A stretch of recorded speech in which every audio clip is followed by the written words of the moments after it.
Good morning, allez, Dan sur aujourd'hui le Nishmat Aravachar Ben Benjamin Zev, Abraham Ben Rivka et Nissim Ben Masoudi. Si vous souhaitez vous aider une prochaine étude de Mishnah côté 5 minutes éternelles, nous étions Meseret Juvit Perikvav Mishnah Bet.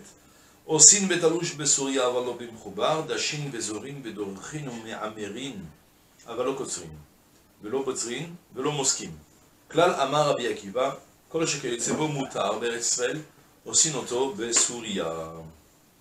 On a évoqué dans la Mishnah précédente, je vous avais dit à l'oral, qu'il y a, en plus des trois terres citées, ce qui a été conquis par les Bavel, les Mitzrayim, ou ce qui n'a pas été conquis, il y a un statut spécial sur Souria, la Syrie. Aram Naharaim ve Aram Tsova. D'accord?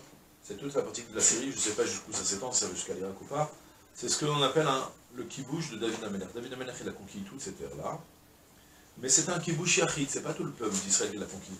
Donc ça prend un statut, c'est une province qui appartient aux Juifs, mais c'est pas Israël. Donc si c'est pas Israël, ça veut dire qu'il n'y a pas de gloucha sur la terre. Chachamim ont malgré tout fait un décret particulier sur la Syrie. Ils ont décrété que, imaginez d'abord la difficulté de garder la Shemitah en Eretz Israël. Pendant 1 an, on demande à l'agriculteur de ne pas récolter. Ça fait beaucoup de pertes. Il est fort probable qu'à la longue, les gens vont quitter Israël pour partir s'installer en Syrie.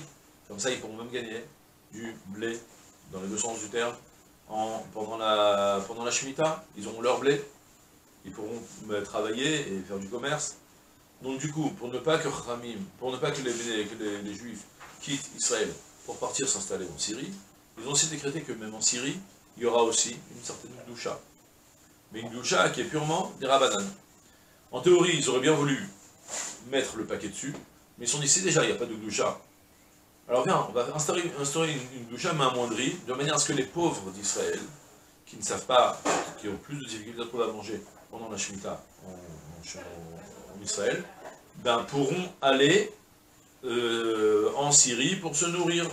Donc du coup, on a fait une demi-doucha. On se retrouve avec des fruits qui ont une certaine doucha, on n'a pas le droit de travailler la terre, comme ce qu'on va voir, mais malgré tout, les fruits qu'on cueille, qui poussent naturellement, on a le droit ensuite, ou bien même, je crois même ceux qui ont été aussi plantés de manière interdite, ou bien, on a le droit de les prendre et ensuite de travailler les fruits qui ont déjà été cueillis. J'ai pas le droit de travailler tout ce qui est mechoubar au sol, tout ce qui est encore fixé au sol, j'ai pas le droit de le travailler. Mais une fois que c'était cueilli du sol, j'ai le droit de travailler.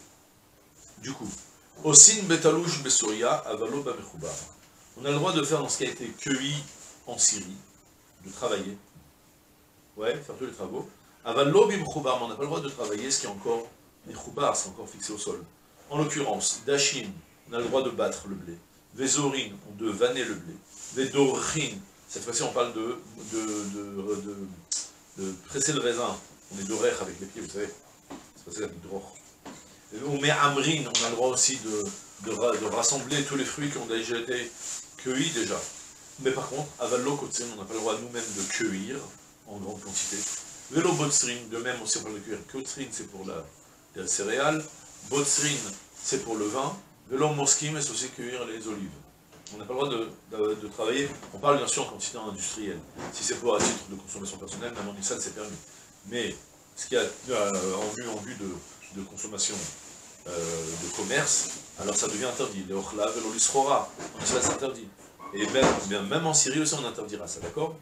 Et Rabbi Akiva a conclu en disant une généralité. Klalama Rabbi Akiva a dit aussi une généralité. Sache que Kol shekayotse bo mutar beret Israël, tout ce qu'il y a comme ça qui est permis en Israël, une phrase un peu floue, j'ai expliqué c'est quoi. Aussi dans le Besoria, ce sont des travaux qu'on a le droit de faire en Syrie. Deux interprétations, il rapporte le Barthénora. Première interprétation de la Mishnah, c'est de me dire, tout travail qui n'est pas interdit par la Torah, mais que midera banane. Donc, tout ce qui est en théorie permis par la Torah en Israël, mais qui est interdit que par midera banane, aussi dans le Besoria, tu auras le droit de le faire a priori en Syrie.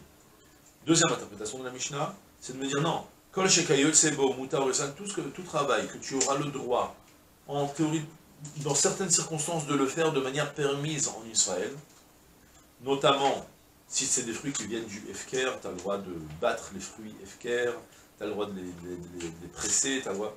Alors, tout ce qui a, dans certaines circonstances, des permissions en Israël, tu as le droit de le faire amplement, aisément, en Syrie. D'accord?